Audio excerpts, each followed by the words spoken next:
Good day, everybody. This is Richard, also known as Tikoi, or Tikoi, also known as Richard, whatever way you want to put it. um, I kind of still struggle with the intro. If you'd like a specific one that I've done in my videos, just put it in the comments below. Something catchy I can say.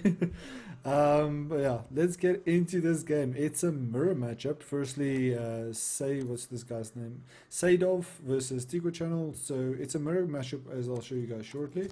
Playing as the Holy Roman Empire here in the well, kind of south side, yeah, northeast side of the map, and west side of the map, we have the second Holy Roman Empire playing also this side. Standard opening here, only difference is he's going straight for villagers into a Prelate late, where we went for a double scout. First scout running up here, second scout all the way down here, kind of zigzagging up and down like this. Just get those first early sheep. Sometimes they spawn all the way down here, I don't know why. But you know, once you get this corner all closed up like here, you can cut up straight basically towards the enemy. Usually you'll find across these corners the sheep spawns. You can see here he's already picked up this spawn right here, and I'm picking up the second quite a widespread spawn right here. Very little that you seldom that you find more sheep here in the middle. It's basically more resources like your gold and your stone, and double relics right here. Another one all the way down here, which is kind of in the middle of the map, but a little bit closer to his side. A really good relic spawn there for him, and on our side, a really nice relic spawn here. Now we both went for two quite different playstyles. I'll show you what I mean by that. So we have our Prelate now buffing up our first few villagers, and we're taking those inspired villagers, sending them down to the gold, and we want 4 villagers. I accidentally did 5, but you want those 4 villagers on the gold, and then the rest on food, while you keep up your villager production to get your food supply up until you get to the 400 food. Your food per minute will be more than your villagers per minute, so just make sure that you keep that villager production up. So I usually keep a keybind on control 2, my first scout on control 1, and my second scout right here on control 3. So I just tab in between them. Even if I'm on the scout, I can train villagers just by pressing 1, 2, 3 to quickly go to that area of the map and that specific character. So we know he's doing the exact same thing like we do. You have 4 villagers on gold, Prelate on the gold, very standard for the Holy Roman Empire to do that, and the rest going on to food, right? And then he hits the second edge, I think, before me. Well, he builds it before me, I guess, or builds it after me, from the looks of it. But the only difference is you can see he dropped off all of his food with the villagers right there, and then he used all 9 food villagers to build the Archon Chapel. He has the 2 villagers that's able to come out, so he's not on 0 food, which means he would have food coming in very shortly. You can see right there he dropped the sheep off very weirdly, kind of inside the you know, the town center here. There you can see them.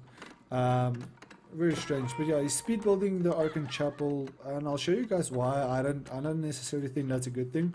All the Archon Chapel does is gives you that you know, that inspiration on all your villagers, which basically means they gather resources 40% faster. So it's nice to do that, but the problem is now he capped his food because there's only a few villagers. He had to move back from the Archon Chapel onto the food because he ran out of food, and now he's struggling to keep that production up, where we've been consistently you know, training villagers with the food, you know, more than I would say he does with those 2 villagers only on the Archon Chapel.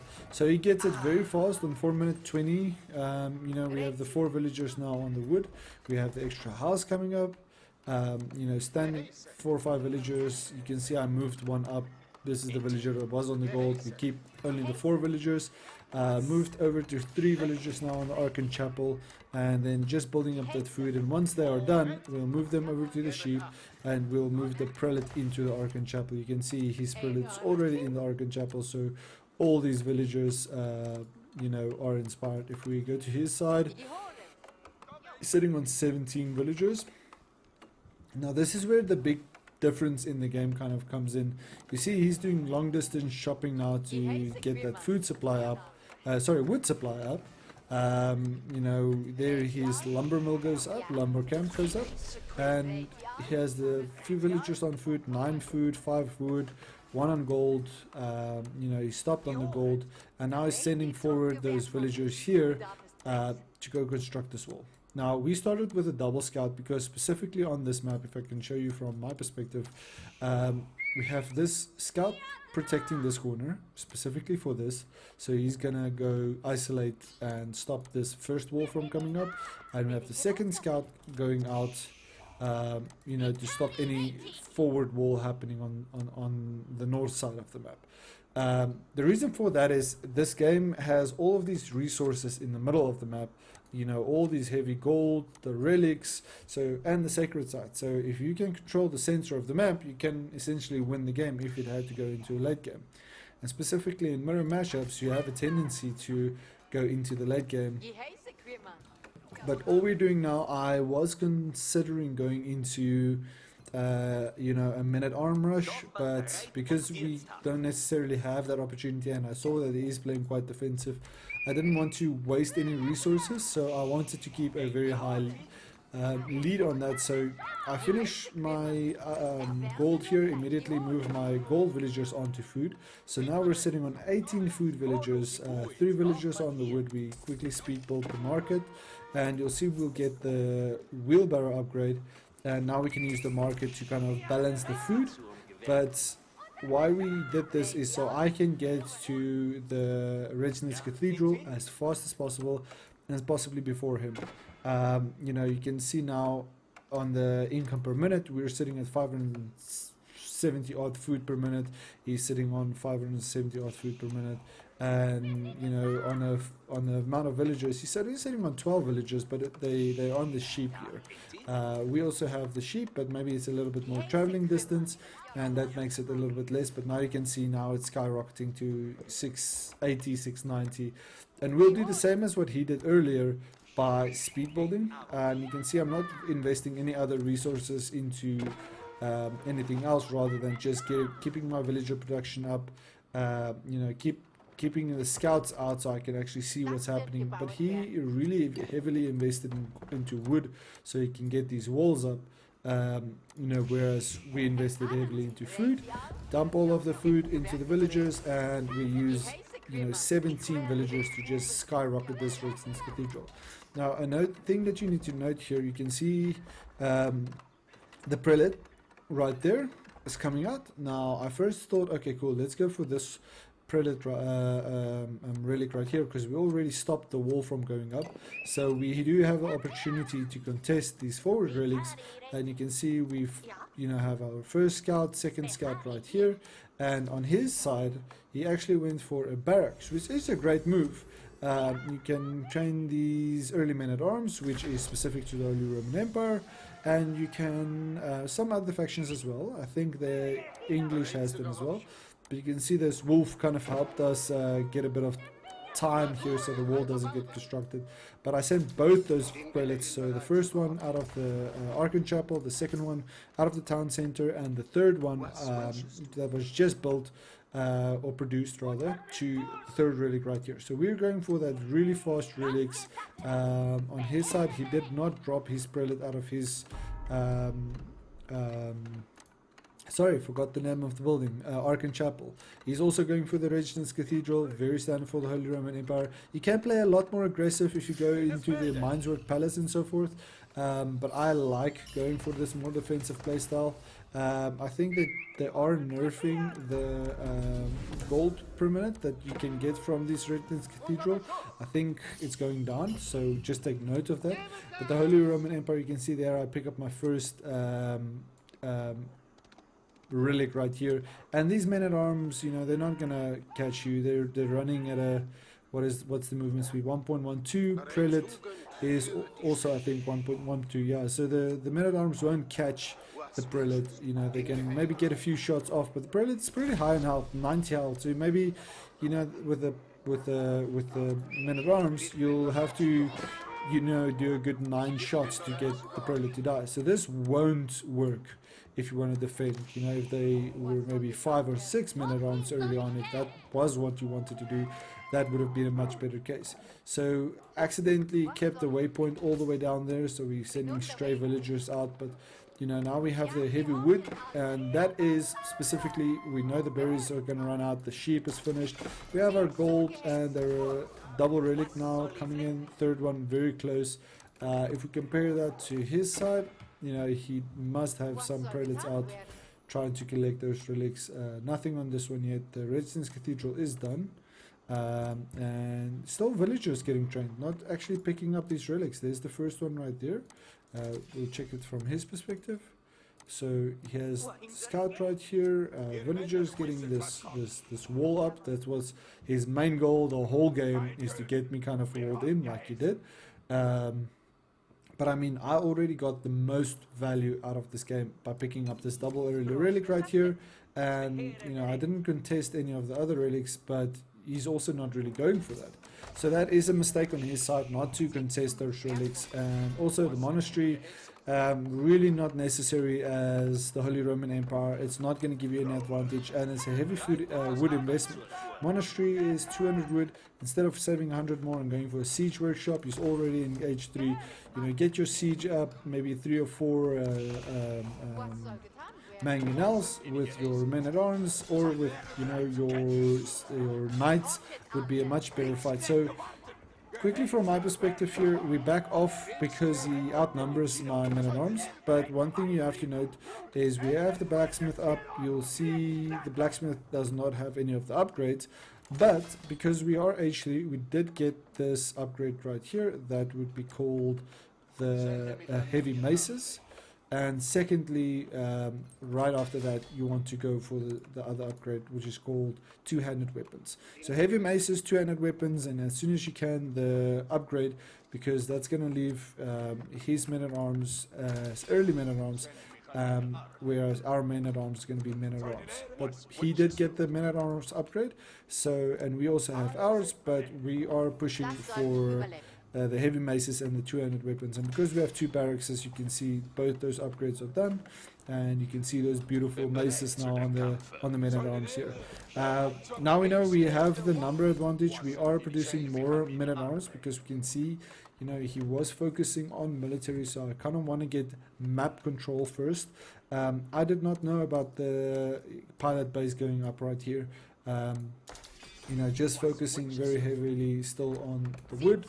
Progressing over to deer right here, and deer right here. Still have the berries, so my food supply is very stable. But we have to start thinking of a late game play. You know, specifically trying to finish the game in the castle age, or going for imperial, spiking the villagers, and then expanding from that. In this case, for me, the imperial age is quite a big investment. As the Holy Roman Empire, you know, you can use all of these gold that you now get from the relics. You know, if we go in the income per minute, just because we have the 3 relics and he has not gone for his relics, we gain an extra essentially 900 to 1000 gold per minute more than he does. You know, if you just look at the income per minute, you know, even though our food is lower, all we need is to defend this front here. We also decided to wall off the back of our base to avoid any potential raids, because he does have this side controlled, so he has essentially map control and element of surprise that can come from this side. But all we have is the double barracks. This is essentially my favorite playstyle. Either you go for the double barracks or you go for maybe 2 or 3 stables, depending on what faction you're playing against. If I was against the English, I would have gone definitely for stables. But now you can see with those heavy mace upgrades, they don't have it on their side. 4 armor, 4 ranged armor, 12 attack. We're sitting on 5 armor, 4 ranged armor, and 14 attack. So definitely we're going to win that fight quite comfortably. We also have the blacksmith now starting to get all of those essential upgrades: the bloomberry, insulated helms, the military academy 25%, you know, attack, or sorry, training speed reduction for these military producing things. And we also have the marching drawers, which is specific to the Holy Roman Empire, and it's such a nice gap closing ability. Now you can see we have our first siege coming out. No siege workshop on his side. Like I said, he has the monastery, but no idea why the monastery was built, but he has picked up this relic right here, and he has picked up this relic right here. So the relics have been utilized. In my personal opinion, those prelates on my side was not utilized that well. But you use these prelates, you move them down to the food supply right here, and you move them out of to like the berries right here. So while they are produced, you don't waste that 100 gold investment.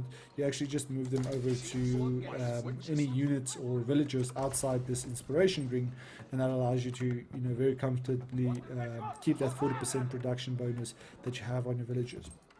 Now, we did see and find out this pilot base, and because we won that fight very comfortably, I decided to go for the gate, because the gate opens much bigger space than what a wall would. So it's better to go straight for the gate, so you get that opening, and now you can see how comfortably we just siege down the double tower that he has here. You see still no pushing happening from the west side of the map.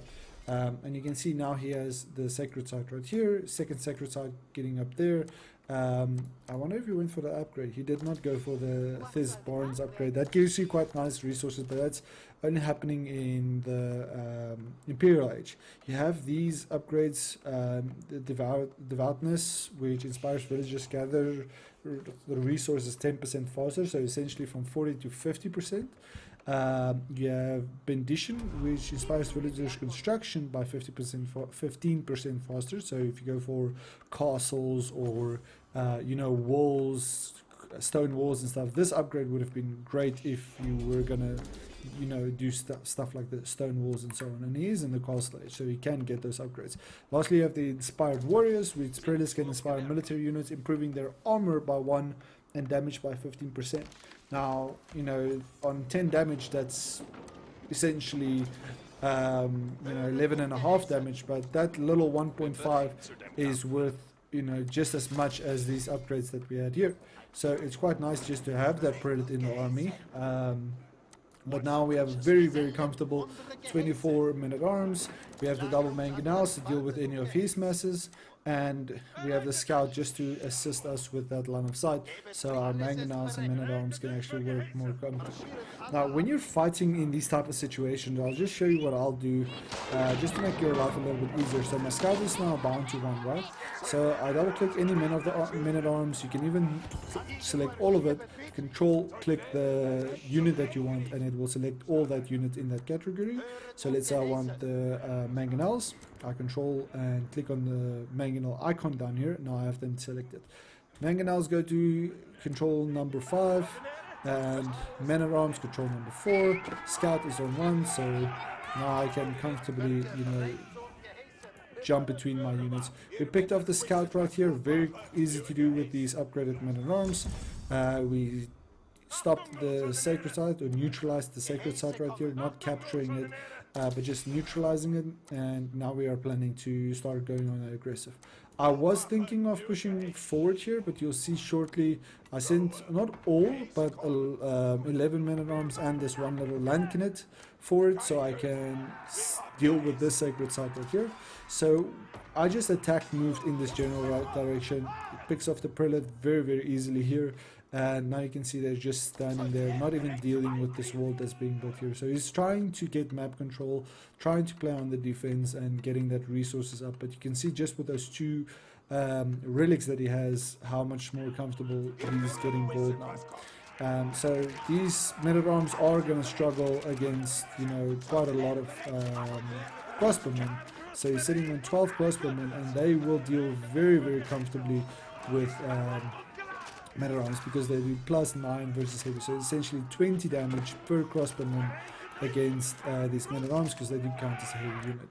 Now, they have the stone wall up here. We do not know kind of what's going on here, but we do know there's something happening down this side, because he just had those crossbowmen coming this side. But we know our base is kind of safe here at the back. We invested very, very heavily into farms. So I used the wood, I used my market, which I keep on control unit 8, and any military production like this, I would keep in control group 7. So now all my units, so just to show you what I did again, I double click this, the siege workshop, I shift click the barracks, double shift click the archery ranges, so I just hold shift in and then I click barracks back here, control 7. Now all of that's bound to 7 and I can just tab through it. Now back 8, I'm back at my market, 7, I'm back at my military production. So even if I'm fighting here while I'm busy fighting, you know, using these men at arms, which is 5, mangonels 4 for argument's sake, you know, moving my units, pressing 7, shift clicking the mangonels, tabbing through, shift clicking men at arms, changing my weight point, and I have not lost focus of my army. So just practice that to kind of get better at managing your army, so you don't have to click back to your base and struggle with this. Also, I use a villager.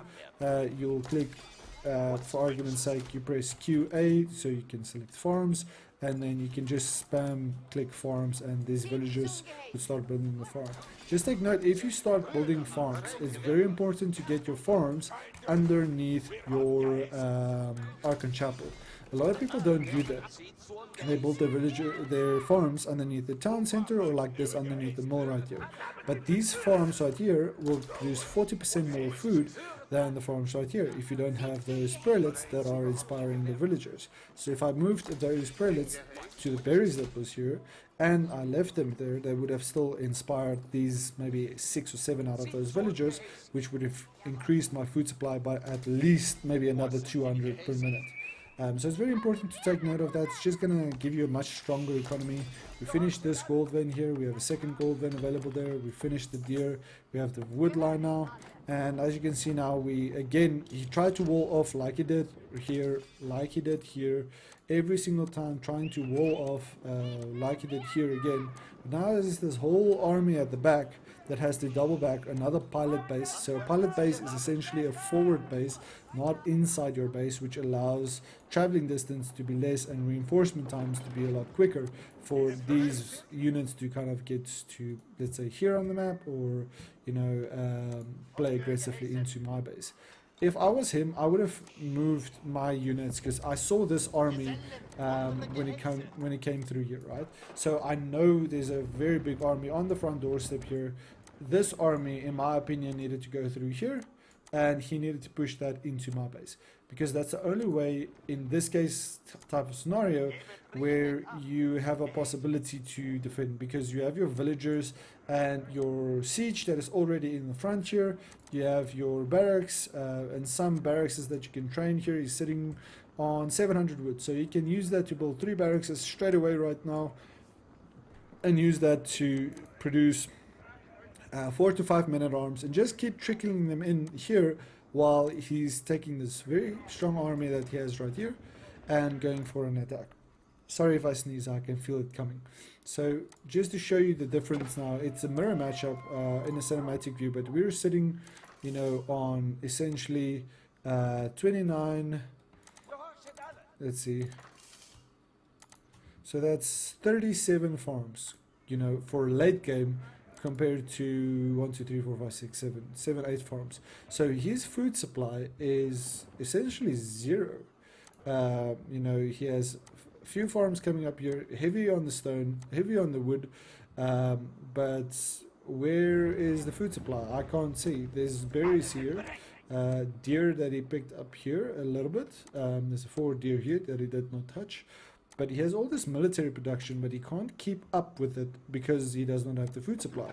So please remember to get your wood invested into farms, or even the gold that we very comfortably have into wood. You just buy it out of your market, and then you use that market to produce your villagers, and to use your wood into a very comfortable late game food supply. With 37 farms, you can see we're sitting on 1,400 food per minute. So you'll have comfortably, if you have 13 barracks, every minute you can train 13 men at arms, to put it in perspective. Now we're going for the Palace of Swabia just to play with ages because we have the resources, and also my men at arms right here when they were standing here trained some rams. They help soaking up the damage, and you want to be careful for choke points like this because of the double triple mangonels that he has right here. So I'm pushing my units into the mangonel range because your units, once they are in them, they have like a minimum range, the mangonels. So once you get on top of them like this, they can't attack on you, they have to move back before they get the attacks off. But we have our mangonels, we had two, the ballista just kind of picked off and the outpost picked them off, but you can see like here training more rams, getting those units in underneath the siege units and just pushing into the base. But because of the lack of food, he kind of loses out on the game. So that was a very, very nice, comfortable mirror matchup. I guess the biggest difference was the fact that he pushed very heavily into defense, like the walling, but he could not support or control those walls. We didn't even have rams. We used 2 mangonels to siege down a whole stone wall. So please take note of that. Walls are good to get map control, but you need to have the resources to defend it. If you look at the overview here, how quickly it fell away on the villager count, we were very comfortable on the same pace, I guess, with villagers. So there shouldn't have been such a big discrepancy on the economy, but it matters where you put those villagers. If we went to the economy, you can see how much more food. We doubled his food supply, 1,500 more wood, stone, very comfortable, almost 918, yeah, almost doubled his gold supply as well. And the only difference was we had one more relic a lot sooner, and some villagers, consistently focusing on 3 resources instead of the heavy stone that he did. Because if you are taking 10 or 20 villagers away from food or wood production into stone, you have to make that work for you, and you have to be able to defend it. And I guess that's what's kind of tilted this game into my direction. You can see he had maybe just 1,000 more stone than me because I did invest into it late game, but 1,000 more stone and very, very little other resources, even with the same villager count. So please use that inspiration as the Holy Roman Empire. Please do play defensive and get your check marks out. First being, if you look at the timeline, would be to get the Archon Chapel. Then secondly, the Palace of Swabia, Regent's Cathedral, and Archon Chapel. So H2 Archon Chapel, Regent's Cathedral H3, and Palace of Swabia H4. That's the very standard playstyle for the Holy Roman Empire. And also market trading, like we saw in the game, it's very difficult to get that off, but a few caravans that ran to the back there market would bring maybe 100, 150 odd gold in. It would have been a good idea to train a few of them because I had resources, but it wouldn't have made the biggest difference. If you go into a very late game that's very balanced and both sides are playing really well, then I would say yes, that's a necessity. But you don't need to go for those internal gold, the middle gold on this French pass map. You don't need to go for that middle gold. You can use the 2 gold veins that you have and just trade and get those relics as the Holy Roman Empire and very comfortably play on these maps that for other factions do become more difficult. But thank you very much for watching, guys. Hope you enjoyed the game, and please do leave a like and subscribe if you would like to see more. Chat you guys later. Bye bye.